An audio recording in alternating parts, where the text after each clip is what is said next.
आज हम unit 2 atoms, elements and compound करेंगे। हम इंशाल्लाह इसमें कवर करेंगे मेटालिक बॉन्डिंग। ये हमारे पास ओ लेवल जीसीई 5070 का सिलेबस है और सेम में बिल्कुल सिलेबस है। देखें आईजीसीएसई का 0620 का सिलेबस, दोनों का क्या है, सेम है ऑलमोस्ट।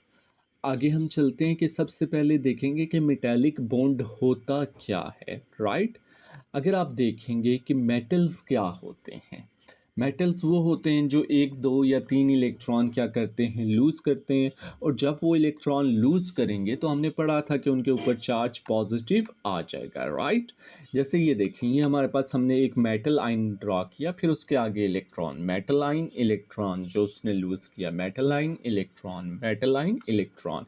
इसी तरह हम 3 to 4 रोज जो हैं वो मेटालिक आयन की और आगे इलेक्ट्रॉन्स की बनाते जाएंगे। जब भी मेटालिक बॉन्ड वो आपको ड्रॉ करने का कहे तो आपने यूं ही ड्रॉ करना होगा, राइट। अब देखिए यहाँ पर प्लस वाले क्या है, मेटल आयन्स हैं, कोई भी हो सकता है, सोडियम, आयरन, कॉपर, एल्यूमिनियम, तो कोई भी हो सकता है, राइट। और ये हमारे पास जो ई लिखा हुआ है ब्लैक कलर का, ये हमारे पास डीलोकलाइज्ड इलेक्ट्रॉन है या बॉन्डिंग इलेक्ट्रॉन है, राइट। ये वो इलेक्ट्रॉन है जो मेटल ने क्या किया हुआ है, लूज किया हुआ है। अब ये देखें, लेट्स से ये जो ग्रीन वाला हमारे पास मेटल आयन है, इसे ये किन किन इलेक्ट्रॉन्स को अट्रैक्ट कर रहा है, ये जितने भी इसके आसपास इलेक्ट्रॉन्स हैं जो ये पर्पल कलर में, इन सब को ये क्या कर रहा है, अट्रैक्ट कर रहा है। सिमिलरली यहाँ पर ये जो येलो इलेक्ट्रॉन है, ये जितने भी ग्रीन वाले हमारे पास मेटल आयन्स हैं, इन सब को ये क्या कर रहा है, अट्रैक्ट कर रहा है। तो इन शॉर्ट जस्ट लाइक हमने आयनिक बॉन्ड की जब बात की थी, तो एक आयन जो था सोडियम आयन, वो अपने इर्द गिर्द जितने भी Cl आयन थे उन सब को अट्रैक्ट कर रहा था। इसी तरह यहाँ पर मेटल आयन्स जितने भी इलेक्ट्रॉन हैं उनको अट्रैक्ट कर रहा है, और इलेक्ट्रॉन के गिर्द जितने भी मेटल आयन है वो उनके साथ अट्रैक्ट हो रहा है, राइट। अच्छा, वन मोर थिंग जो याद रखने की है वो ये है कि मेटल आयन्स जो है वो फिक्स रहेंगे, मूव जो करेंगे, डीलोकलाइज जो होंगे वो क्या हो सकते हैं, इलेक्ट्रॉन्स हो सकते हैं। इसलिए हम क्या कहते हैं, सी ऑफ इलेक्ट्रॉन्स भी अक्सर तौर पे कह देते हैं, क्योंकि इलेक्ट्रॉन्स क्या कर रहे होते हैं, काफ़ी ज़्यादा इलेक्ट्रॉन्स मूव कर रहे होते हैं। हम उन्हें क्लाउड ऑफ इलेक्ट्रॉन कह सकते हैं, सी ऑफ इलेक्ट्रॉन्स कह सकते हैं। तो इन शॉर्ट मेटालिक बॉन्ड की डेफिनेशन क्या होगी, electrostatic force of attraction between metal ions and delocalised electron. ठीक है, इन दोनों के दरमियान जो अट्रैक्शन होगी उसे हम मेटालिक बॉन्ड कहेंगे। या हम क्या कह सकते हैं, force of attraction between metal ions and sea of electron, या आप क्लाउड ऑफ इलेक्ट्रॉन भी कह सकते हैं। अच्छा, जब आप मेटालिक बॉन्ड बनाएंगे तो कुछ की पॉइंट्स हैं जो आपने जहन में रखने हैं। मस्ट आपने लेबल तो मस्ट करना है, मेटल आयन्स को लेबल करना है और इलेक्ट्रॉन्स को लेबलिंग मस्ट है। उसके अलावा आपने मिनिमम 4 कॉलम्स और 3 रोज बनानी है, ताकि फुली तौर पर आप शो कर सकें कि वो इर्द गिर्द जितने भी मेटल आयन है वो अट्रैक्ट कर रहा है अपने इर्द गिर्द इलेक्ट्रॉन्स को। इसी तरह आपने अल्टरनेटिव पॉजिटिव आयन और इलेक्ट्रॉन ड्रा करने, यानी पहले पॉजिटिव आयन आएगा, फिर इलेक्ट्रॉन, फिर पॉजिटिव आयन, फिर इलेक्ट्रॉन, इस तरह यूं आपने क्या करना है, यूं आपने क्या करनी है, मेटालिक बॉन्डिंग को शो करना है। अच्छा, याद रखिएगा जितने भी मेटल्स हैं सारे क्या हैं, सॉलिड हैं रूम टेम्परेचर में। एक एक्सेप्शन है मरकरी की, जो कि क्या होता है, लिक्विड होता है रूम टेम्परेचर पे। इसी तरह जितना ज़्यादा चार्ज होगा मेटल आयन के ऊपर, उतनी ज़्यादा इलेक्ट्रोस्टैटिक फोर्स ऑफ अट्रैक्शन क्या होगी, ज़्यादा होगी। मोर charge, electrostatic force of attraction क्या होगी, ज़्यादा होगी। मिसाल के तौर पे जो मेल्टिंग पॉइंट है मैग्नीशियम का वो ग्रेटर होगा than melting point of sodium. Reason क्या है, मैग्नीशियम के ऊपर चार्ज क्या होता है, ज़्यादा होता है।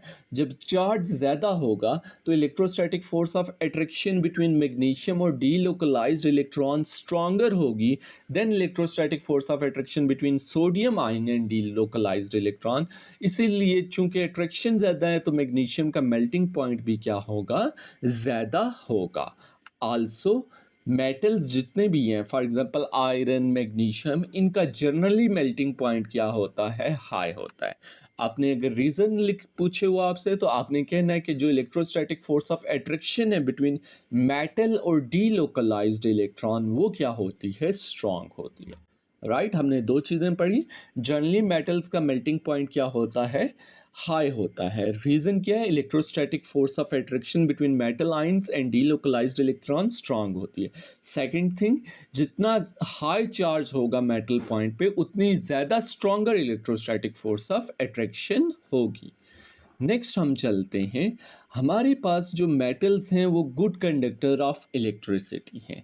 अगेन रीज़न क्या है? उनके पास डीलोकलाइज्ड इलेक्ट्रॉन होते हैं, या आप कह सकते हैं फ्री मोबाइल इलेक्ट्रॉन होते हैं। अच्छा, मेटल्स में ना आप बॉन्डिंग इलेक्ट्रॉन भी लिख सकते हैं, क्योंकि डीलोकलाइज्ड इलेक्ट्रॉन वही होते हैं जो क्या कर रहे होते हैं, मेटालिक बॉन्ड बना रहे होते हैं। इसलिए ओनली फॉर मेटल्स आप बॉन्डिंग इलेक्ट्रॉन भी रीज़न में लिख सकते हैं। आगे हम चलते हैं, हमारे पास मेटल्स जो होते हैं वो क्या होते हैं? मैलिएबल होते हैं और डक्टाइल होते हैं। अब मैलिएबल से मुराद क्या है? मैलिएबल से मुराद वो थिन शीट्स में कन्वर्ट हो सकते हैं, और डक्टाइल से मुराद ये है कि हम उनकी वायर्स वगैरह बना सकते हैं। अब हम आगे चलते हैं, क्वेश्चन 12 पेपर 11 में जून 2020 जीसीई का है। क्वेश्चन है, element X has a lattice of positive ions and sea of electrons. नीचे अगर आप देखेंगे आपको मेटेलिक बॉन्डिंग की पिक्चर शो हुई हुई है, क्योंकि देखें पॉजिटिव चार्ज है, फिर इलेक्ट्रॉन है, फिर पॉजिटिव चार्ज है। लैटिस का मतलब ही यही होता है कि रेगुलर रिपीटेड स्ट्रक्चर है, राइट। पॉजिटिव आयन है, फिर इलेक्ट्रॉन, फिर पॉजिटिव आयन, फिर इलेक्ट्रॉन। क्वेश्चन क्या है? Which property will x have? X के पास कौन सी प्रॉपर्टी है, राइट। वीडियो को पॉज करें और क्वेश्चन को सॉल्व करने की कोशिश करें।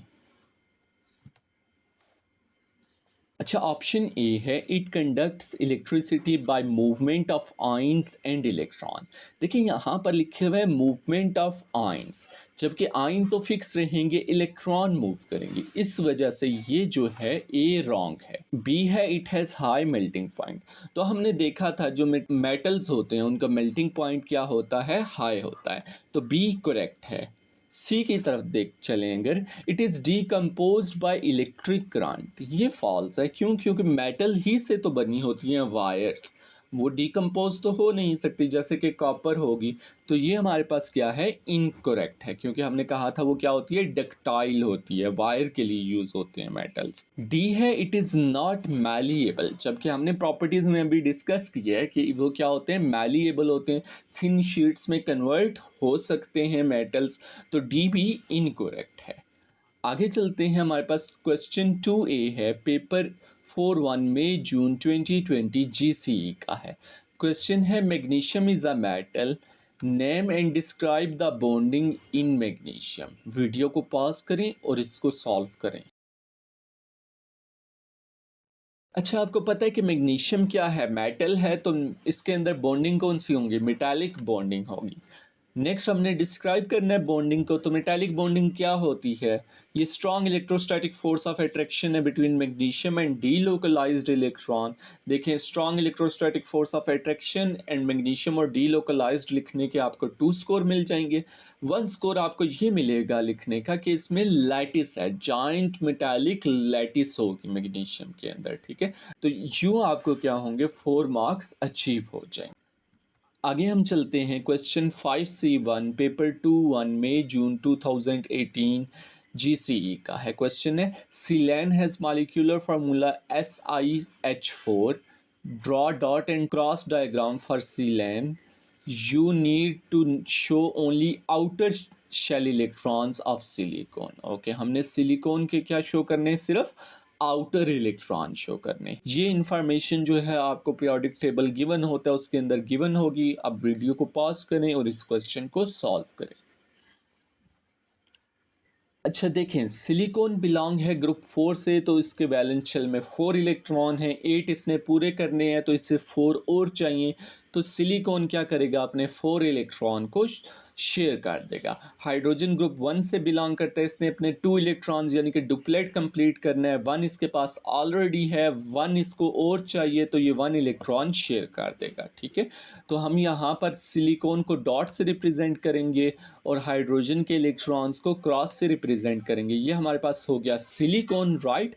इसने एक एक इलेक्ट्रॉन एक एक हाइड्रोजन के साथ क्या करना है? शेयर करना है। तो यूं ये एक एक हाइड्रोजन दूसरे हाइड्रोजन, तीसरे हाइड्रोजन और चौथे हाइड्रोजन के साथ शेयर कर लेगा, राइट? इसी का पार्ट 2 आता है हमारे पास 5C पार्ट 2 पेपर 2 1 मई जून 2018 जीसीई का है। क्वेश्चन है silane has molecular formula SiH4 use structure and bonding and suggest why silane has low boiling point. Okay, 2 marks का है। वीडियो को पॉज करें और इसको सॉल्व करने की कोशिश करें। अच्छा, की पॉइंट्स यहाँ पर क्या है, हमने स्ट्रक्चर को यूज़ करना है और बॉन्डिंग को यूज़ करना है। देखें, स्ट्रक्चर से क्या मुराद है? स्ट्रक्चर से या तो जॉइंट मेटालिक लैटिस होगी या जॉइंट आयनिक लैटिस होगी या सिंपल मॉलिक्यूल होगा या मैक्रो मॉलिक्यूल होगा। अगर तो जॉइंट मेटालिक लैटिस है तो बॉन्डिंग मेटालिक बॉन्ड होंगे, जॉइंट आयनिक लैटिस तो आयनिक बॉन्ड, सिंपल मॉलिक्यूल तो इंटरमॉलिक्यूलर फोर्सेस होंगी और मैक्रो मॉलिक्यूल है तो कोवलेंट बॉन्ड होंगे, राइट? हमने यहाँ पर कौन सी बॉन्डिंग से मुराद है? यहाँ पर वो बॉन्डिंग मुराद है जो रिस्पॉन्सिबल है फॉर स्पेसिफिक स्टेट के लिए। जैसे सॉलिड लिक्विड गैस है ना, तो स्पेसिफिक स्टेट के लिए जो रिस्पॉन्सिबल है तो सिंपल मॉलिक्यूल में इंटरमॉलिक्यूलर फोर्स ही रिस्पॉन्सिबल है। सिलेन का अगर हम dot and cross structure draw करें तो ये है हमारे पास, राइट? तो देखें ये ओवरऑल कौन सा स्ट्रक्चर है? ये एक सिंपल मॉलिक्यूल का स्ट्रक्चर है, तो इसके अंदर बॉन्डिंग क्या होगी? इंटरमॉलिक्यूलर फोर्सेस होगी। तो हम लिख सकते हैं silane is a simple molecular structure, it has weak intermolecular forces between the molecules. चूंकि सिलेन के अंदर वीक इंटरमॉलिक्यूलर फोर्सेस हैं तो इसको ब्रेक करने के लिए भी small amount of energy required होगी। चूंकि small amount of energy required होगी ब्रेक करने के लिए, तो इसका बॉइलिंग पॉइंट क्या होगा? लो होगा। आगे हम चलते हैं क्वेश्चन 2A पेपर 2 अक्टूबर नवंबर 2017 जीसीई का है। क्वेश्चन है sodium chloride NaCl and magnesium chloride MgCl2 both are ionic compound. Describe the arrangement of ions and type of attractive forces between the ions in magnesium chloride. हमने magnesium chloride में बताना है और solid है वो। Video को pause करें और इस क्वेश्चन को सॉल्व करने की कोशिश करें। अच्छा, अरेंजमेंट की बात करें तो इसके अंदर मैग्नीशियम क्लोराइड के अंदर आयनिक लैटिस है, ठीक है? लैटिस से मुराद रेगुलर रिपीटिंग यूनिट। याद है जब हमने NaCl पढ़ा था तब हमने इस तरह का स्ट्रक्चर ड्रॉ किया था, तो हमने कहा था कि ये एक सिंगल यूनिट है। इसी तरह के यूनिट्स यूं क्या होते जाएंगे? रिपीट होते जाएंगे और एक ये लैटिस जॉइंट स्ट्रक्चर बना देगा। तो इसमें अरेंजमेंट क्या है? आयनिक लैटिस। जितने भी आयनिक कंपाउंड है सब में सेम होती है। आगे चलते हैं हम। एट्रैक्टिव फोर्सेस क्या हैं? तो इनके दरमियान जो एट्रैक्टिव फोर्सेस हैं वो कौन सी है? इलेक्ट्रोस्टैटिक फोर्स ऑफ अट्रैक्शन है बिटवीन आयंस, राइट? आगे हम चलते हैं क्वेश्चन 2B है पेपर 2 अक्टूबर नवंबर 2017 जीसीई का है। क्वेश्चन है sodium chloride and magnesium chloride are both ionic compound. Explain why solid magnesium chloride does not conduct electricity but aqueous magnesium chloride does conduct electricity. Video को pause करें और इसको solve करने की कोशिश करें। अच्छा, जब इलेक्ट्रिसिटी कंडक्ट करने की बात हो रही है तो उसमें चार्ज कैरियर होने चाहिए, राइट? जब हम सॉलिड मैग्नीशियम क्लोराइड की बात करते हैं तो इसका स्ट्रक्चर जैसे NaCl का, लेट्स से NaCl की बात करते हैं, यहाँ पर NaCl, तो आयन जो है वो क्या है? फिक्स्ड हैं। इसी तरह अगर मैग्नीशियम क्लोराइड का भी हमारे पास क्या होगा? स्ट्रक्चर होगा, उसमें भी आयन्स क्या होंगे? फिक्स्ड होंगे, वो मूव नहीं कर सकते। सॉलिड में चूंकि आयन मूव नहीं कर सकते, फिक्स्ड पोजीशन है उनकी, तो electricity magnesium chloride solid form में कंडक्ट नहीं करेगा।